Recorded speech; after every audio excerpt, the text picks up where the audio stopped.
Okay, good morning everyone, and welcome to a new series that I'm going to be running. Every day for the next few weeks, I'm going to be reading a book for you, just a chapter or two every time. We'll see how we go. But for you guys, I'm going to be reading The Wizard of Oz, which is a wonderful classic. It's in public domain, and the purpose of this video will be solely for educational during this lockdown period that we are in. So let's start off. I think we're going to do maybe 2 chapters today. So let's see. The Wizard of Oz by L. Frank Baum. Chapter 1. The Cyclone. Dorothy lived in the midst of the great Kansas prairies with Uncle Henry, who was a farmer, and Aunt Em, who was the farmer's wife. Their house was small, for the lumber to build it had to be carried by wagon many miles. There were 4 walls, a floor, and a roof, which made one room, and this room contained a rusty-looking cooking stove, a cupboard for the dishes, a table, 3 or 4 chairs, and the beds. Uncle Henry and Aunt Em had a big bed in one corner, and Dorothy a little bed in another corner. There was no garret at all, and no cellar, except for a small hole dug in the ground called a cyclone cellar, where the family could go in case one of those great whirlwinds arose, mighty enough to crush any building in its path. It was reached by a trapdoor in the middle of the floor, from which a ladder led down into the small dark hole. When Dorothy stood in the doorway and looked around, she could see nothing but a great grey prairie on every side. Not a tree nor a house broke the broad sweep of flat country that reached the edge of the sky in all directions. The sun had baked the ploughed land into a grey mass, with little cracks running through it. Even the grass was not green, for the sun had burned the tops of the blades until they were the same grey colour to be seen elsewhere. Once the house had been painted, but the sun blistered the paint and the rains washed it away, and now the house was as dull and grey as everything else. When Aunt Em came to live, she was a young and pretty wife. The sun and wind had changed her too. They had taken the sparkle from her eyes and left them a sober grey. They had taken the red from her cheeks and lips, and they were grey also. She was thin and gaunt and never smiled now. When Dorothy, who was an orphan, first came to her, Aunt Em had been so startled by the child's laughter that she would scream and press her hand upon her heart whenever Dorothy's merry voice reached her ears, and she still looked at the little girl with wonder that she could find anything to laugh at. Uncle Henry never laughed. He worked hard from morning till night and did not know what joy was. He was grey also, from his long beard to his rough boots, and he looked stern and solemn and rarely spoke. It was Toto that made Dorothy laugh and saved her from growing as grey as her other surroundings. Toto was not grey.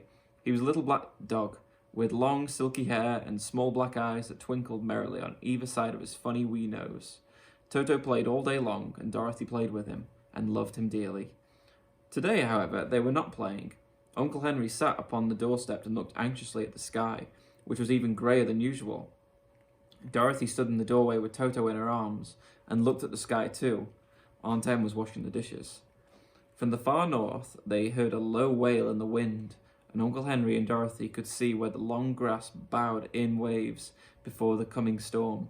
There now came a sharp whistling in the air from the south, and as they turned their eyes that way, they saw ripples in the grass coming from that direction also. Suddenly, Uncle Henry stood up. "There's a cyclone coming, Em," he called to his wife. "I'll go look after the stock."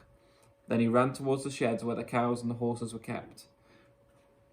Aunt Em dropped her work and came to the door. One glance told her of the danger close at hand. "Quick, Dorothy," she screamed. "Run for the cellar." Toto jumped out of Dorothy's arms and hid under the bed, and the girl started to get him. Aunt Em, badly frightened, threw open the trapdoor in the floor and climbed down the ladder into the small dark hole.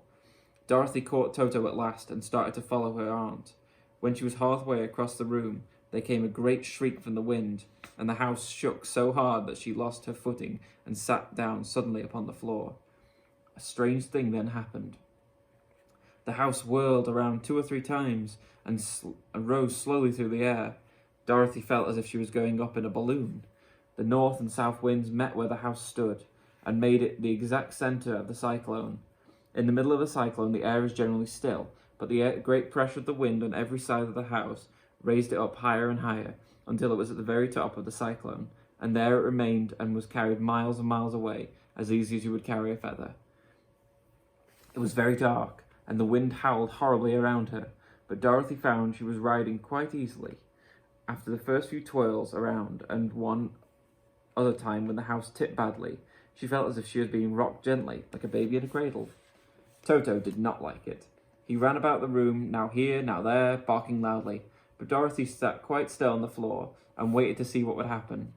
Once Toto got too near the open trapdoor and fell in, and at first the little girl thought she had lost him, but soon she saw one of his ears sticking up through the hole, for the strong pressure of the air was keeping him up so that he could not fall.